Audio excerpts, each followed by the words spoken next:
नमस्कार, Hindi online class में आपका स्वागत है। और आज हम प्राचीन पद्यवाग में बिहारी के दोहे पढ़ेंगे। बिहारी रीतिकाल के एक सुप्रसिद्ध कवि थे और उनके पिता का नाम केशव राय और वे जयपुर के राजा जयसिंह के दरबारी कवि थे। और इनकी प्रमुख भाषा ब्रज भाषा है और इनकी प्रमुख रचना बिहारी सत्सई है, जिसमें लगभग 700 दोहे। और इनकी काव्य की विशेषता है भक्ति, नीति और श्रृंगार। और इनकी शैली है मुक्त। विशेषता में गागर में सागर भरना। और इनके दोहे हैं जो कई चमत्कारी दोहे इन्होंने लिखे। मेरी भव बाधा हरो राधा नागरी सोई, जातन की झाई परे श्याम हरित दुती होय। इसका भावार्थ शब्दार्थ देखेंगे। पहले भव बाधा का मतलब होता है सांसारिक दुख। हरो का मतलब है दूर करो। नागरी का मतलब नगर में रहने वाली या चतुर। सोई यानी वही। और जा तन की यानी जिसके शरीर की। झाई का मतलब है छाया। परे का मतलब है पढ़ना। श्यामु का मतलब है काला। और हरित का मतलब है हरा रंग। और दुति का मतलब है चमक। अब इसका भावार्थ हम देखेंगे। कवि बिहारी जी कहते हैं कि हे चतुर राधा, आप ही मेरे दुखों को दूर कर सकती है, क्योंकि वह इतनी प्रभावशाली है कि उनकी पीली परछाई पड़ने मात्र से श्याम रंग के श्री कृष्ण उज्जवल हरे रंग में बदल जाते हैं, अर्थात प्रसन्न दिखाई पड़ते हैं। और इसमें बिहारी के जो रंग का चमत्कार इसमें यह है कि जैसे हरा रंग है वो प्रसन्नता का प्रतीक होता है। और जब भी राधा श्री कृष्ण से मिलने आती है तो उनमें एक प्रसन्नता दिखाई देती है। तो उसमें रंगों का चमत्कार भी दिखाया गया है। विशेषता इसमें बिहारी की भक्ति भावना भी प्रकट हुई है। अगला दोहा नंबर 2। बसे बुराई जासु तन ताही को सन्मानो, भलो भलो कही छाड़िए खोटे ग्रह जप दान। इसमें बिहारी जी कहते हैं कि शब्दार्थ है जिसमें जासु तन जिसके शरीर में, बसे बुराई यानी बुरे विचार, ताही यानी उसी का, सन्मान का मतलब है आदर, भलो भलो अच्छा अच्छा कहकर, कही कहकर, छाड़िए छोड़ देते हैं, खोटे ग्रह यानी कष्टदायक ग्रह, और जपु दानु जप और दान देना। अब इसका भावार्थ हम देखेंगे। भावार्थ में है कि बिहारी लाल जी कहते हैं कि इस समाज में कष्ट देने वालों का ही सम्मान होता है। जिस प्रकार अच्छे ग्रहों को लोग अच्छा कहकर छोड़ देते हैं और कष्ट देने वाले ग्रहों के लिए जब दान करते हैं, जैसे राहु केतु शनि, उसी प्रकार दुष्टों का डर के कारण ही सम्मान किया जाता है। और इसमें विशेषता यह है, इसमें सज्जन का सम्मान करने का संदेशा दिया गया है और लोक व्यवहार की बात को भी यहाँ पे बताया है। तीसरा, समय समय सुंदर सवे रूप कुरूप न कोय, मन की रुचि जैती जिते तित तैती रुचि होय। इसमें शब्दार्थ देखेंगे हम। समय समय समय के अनुसार, सुंदर सवे सभी सुंदर दिखते हैं, रूप रूपवान, कुरूप असुंदर, मन की रुचि अपनी इच्छा, जैती जिते जो भी जैसी भी, तित तैती वह उतनी ही, रुचि होए अच्छी लगती है। अब इस दोहे का भावार्थ, बिहारी लाल जी कहते हैं कि इस संसार में कोई भी वस्तु सुंदर अथवा असुंदर नहीं है। अपने अपने समय पर सभी वस्तुएं सुंदर बन जाती है। मनुष्य की जिस वस्तु के प्रति जितनी अधिक प्रीति होती है, वह उसे उतनी ही अधिक सुंदर दिखाई देती है।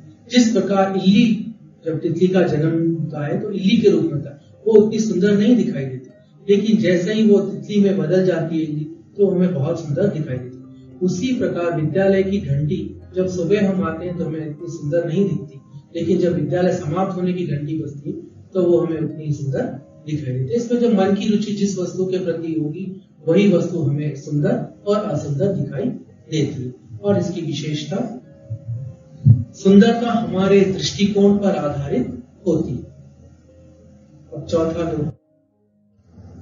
दोहा चौथा, बड़े न हुजे कुनन बिन बिरत बड़ाई पाए, कहत धतूरे सो कनक कहनो बड़ियो न जाए। के शब्दार्थ देखेंगे हम। बड़े न हुजे, बड़े नहीं कहलाते, गुणन बिनु गुणों के बिना, बिरत नाम, बड़ाई बड़ा, पाई पाकर, धतूरा धतूरे का फल, कनक, कनक के यहाँ दो अर्थ है, एक सोना और एक धतूरा, गड़ियो गढ़ना या बनाना। अब इस दोहे का हम भावार्थ देखेंगे। भावार्थ, बिहारी लाल जी कहते हैं कि केवल बड़ा नाम होने से कोई श्रेष्ठ नहीं बनता, श्रेष्ठ बनने के लिए उत्तम गुण होने चाहिए। जैसे धतूरे का एक नाम कनक भी है और सोने को भी कनक कहते हैं, तो धतूरे को कनक कहने मात्र से उससे आभूषण नहीं बनाए जा सकते। इसमें जो है गुणों का होना जरूरी है, केवल नाम से कोई बड़ाई प्राप्त नहीं कर सकता और तो कोई बड़प्पन नहीं आता। अब इसकी विशेषता देखेंगे हम। गुणों के महत्व को बताया इस दोहे में बिहारी लाल जी ने। गुणों के महत्व, गुणों से ही हमारी पहचान होती है। दोहा नंबर 5, धीरग धीरग सांस न लेहु दुख, सुख साही न भूले, दई दई क्यों करत है, दई दई सो कहू। अब इसके शब्दार्थ, धीरज सांस, लंबी सांसें, निराश होना या रोते वक्त जब हम लंबी सांसें लेते हैं, दुख, दुख के समय, साई यानी ईश्वर, भूल, भूल जाना, दई दई का यहाँ पे दो अर्थ है, तो हे भगवान कहना, और दूसरा दई दई जो ईश्वर ने आपको दिया है उसे कबूली, स्वीकार करना। अब इस दोहे का हम भावार्थ देखेंगे। भावार्थ, दुख के समय मनुष्य भगवान के नाम पर रोने लगता है और सुख में उसी ईश्वर को भूल जाता है, परंतु मनुष्य को सुख और दुख दोनों में समान रूप से स्वीकार करना चाहिए। अब इसकी विशेषता, सुख और दुख दोनों को जीवन का हिस्सा समझकर एक समान स्वीकार करना चाहिए। दोहा नंबर 6, अति अगाधु अति ओथरो, नदी कूप सरवाई, सो काको सागर जहां, जाकी प्यास बुझाए। अब इस दोहे के शब्दार्थ, अति अगाधु यानी गहरा, ओथरो उथला, कूप कुआं, सरु तालाब, वाई बावड़ी, सो वही, ताको उसी को, सागरु समुद्र, जाकी जिसकी, प्यास प्यास, बुझाई बुझाती है। अब इस दोहे का भावार्थ हम देखेंगे। इसमें बिहारी लाल जी कहते हैं कि इस संसार में कई नदियां, कुएं, तालाब, बावड़ी और समुद्र, कई उथले होते हैं और कई गहरे, लेकिन जो समय पर हमारी प्यास बुझाए वही हमारे लिए सागर के समान है, अर्थात समय पर जो काम में आए वही श्रेष्ठ होता है। इसकी विशेषता, संपन्न होकर भी यदि किसी के काम न आए तो वह संपदा व्यर्थ होती है। नंबर 7, बढ़त बढ़त संपत्ति सलीलू, मन सरोज बढ़ी जाए, घटत घटत सु न फिर घटे, वरु समूल कुम्हिलाए। अब इसके शब्दार्थ,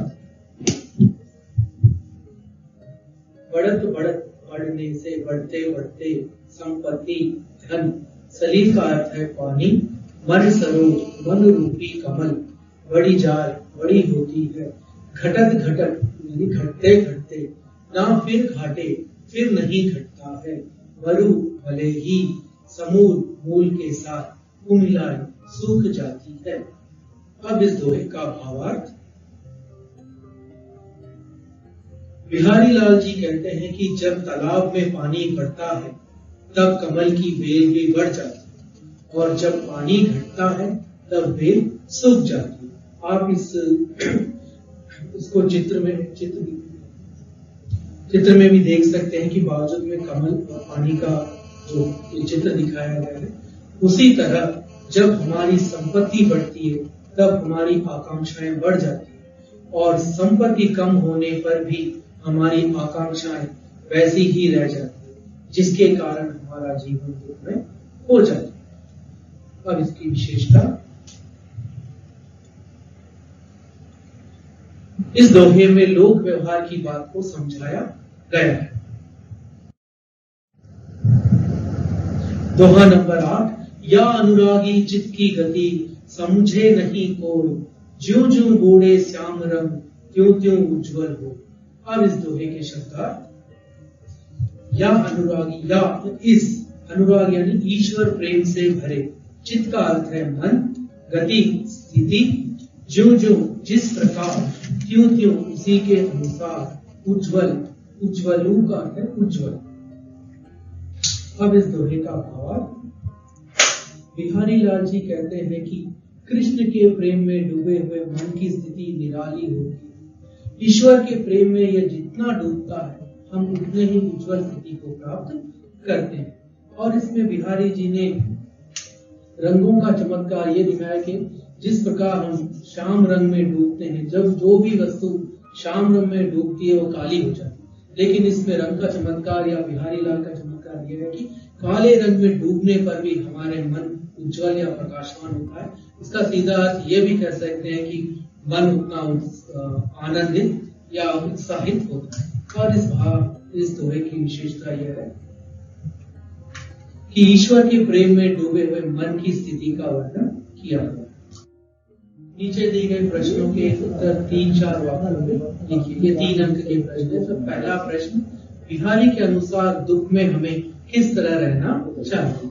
अब इसका उत्तर है, बिहारी के अनुसार दुख के समय हमें निराश होकर भगवान के नाम पर नहीं रोना चाहिए, बल्कि दुख के समय भी जो कुछ भगवान ने दिया है उसे खुशी के साथ स्वीकार करना चाहिए। प्रश्न नंबर 2, बिहारी का संक्षिप्त परिचय लिखिए। उत्तर, बिहारी लाल रीति काल के प्रमुख कवि थे। यह जयपुर राजा जयसिंह के दरबारी कवि थे। बिहारी सत्सई इनकी प्रमुख रचना है। इनकी भाषा ब्रज है। इनके काव्य में भक्ति, नीति, श्रृंगार का सुंदर वर्णन मिलता है।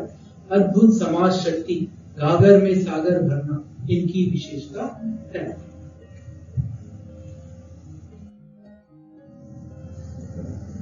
अब है एक शब्द में उत्तर दीजिए। इनके 1 अंक है। और बिहारी की रचना का नाम लिखिए। उत्तर है बिहारी सत्सई। बिहारी की भाषा क्या थी? उत्तर, बिहारी की भाषा ब्रज भाषा। प्रश्न नंबर 3, बिहारी किनके दरबारी कवि? उत्तर है जयपुर के राजा जयसिंह। और प्रश्न नंबर 4, बिहारी किस काल के कवि थे? उत्तर है रीति काल के कवि थे। धन्यवाद।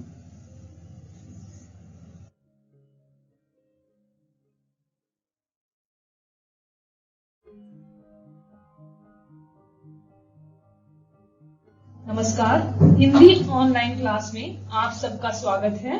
आज हम हिंदी के आधुनिक काव्य में गुलाबी चूड़ियां कविता के भाव और अर्थ को समझेंगे। गुलाबी चूड़ियां कविता के कवि हैं बाबा नागार्जुन। इनका असली नाम है वैद्यनाथ मिश्र। आइए अब इनका जीवन परिचय जान लें। इनका जन्म सन 1911 में और मृत्यु सन 1998 में हुई। इनके माता पिता गोकुल मिश्र और उमा देवी हैं। इनकी प्रमुख रचनाएं हैं युगधारा, तालाब की मछलियां, खिचड़ी विप्लव, देखा हमने, पुरानी जूतियों का कोरस। प्रमुख उपन्यास हैं रतिनाथ की चाची, बरचनमा, नई पौध, वरुण के बेटे। पुरस्कारों में साहित्य अकादमी, भारत भारती पुरस्कार प्रमुख हैं।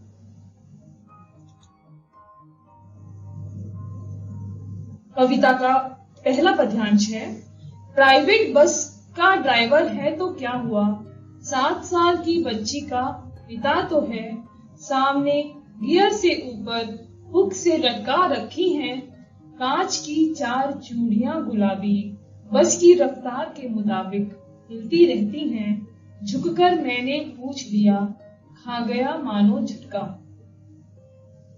इसका अर्थ है, प्राइवेट बस का ड्राइवर एक 7 साल की बच्ची का पिता भी है।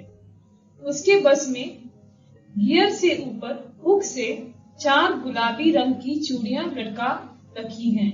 ये चूड़ियां बस की रफ्तार से हिलती रहती हैं। तब कवि ने ड्राइवर से चूड़ियों के बारे में पूछा। दूसरा पद्यांश है। अधेड़ उम्र का मुच्छर रोबीला चेहरा आहिस्ते से बोला, हाँ साहब, लाख कहता हूँ नहीं मानती मुनिया, टांगे हुए हैं कई दिनों से अपनी अमानत, यहाँ अब्बा की नजरों के मैं भी सोचता हूँ क्या बिगाड़ती हैं चूड़ियां, किस जुर्म से हटा दो इनको यहाँ से।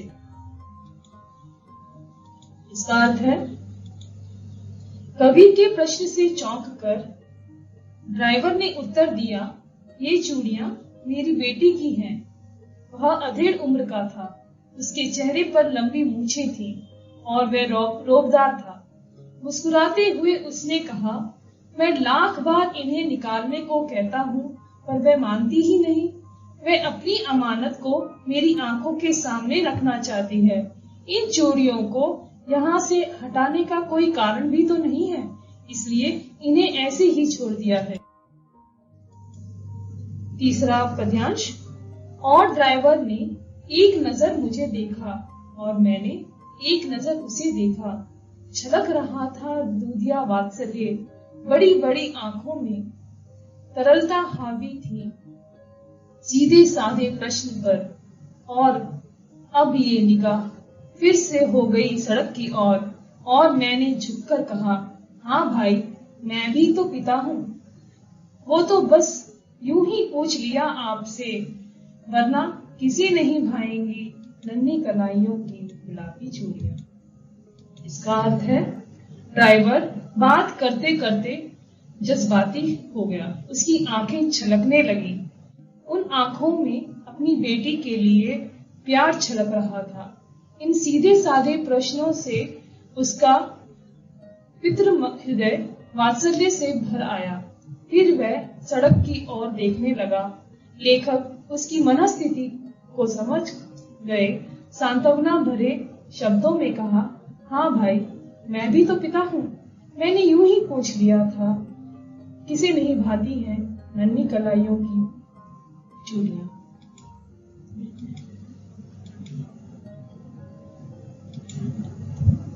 इस कविता में कवि ने रोबदार दिखने वाले बस के ड्राइवर के वात्सल्य का चित्रण किया है। उसकी नन्ही सी बेटी के मन में पिता के प्रति प्रेम का चित्रण किया है। ये नन्ही सी 4 चूड़ियां ही वात्सल्य का प्रतीक है।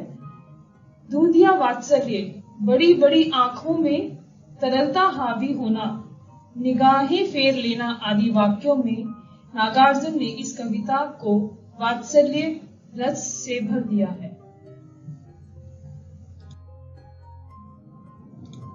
संदर्भ सहित व्याख्या।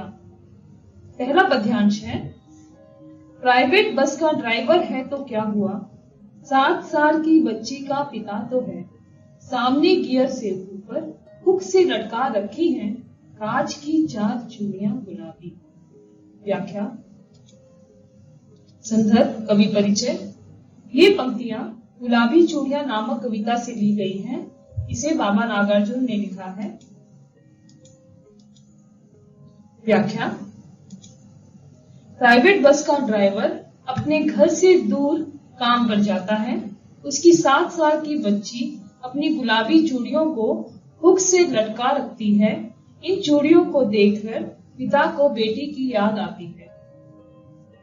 विशेषता।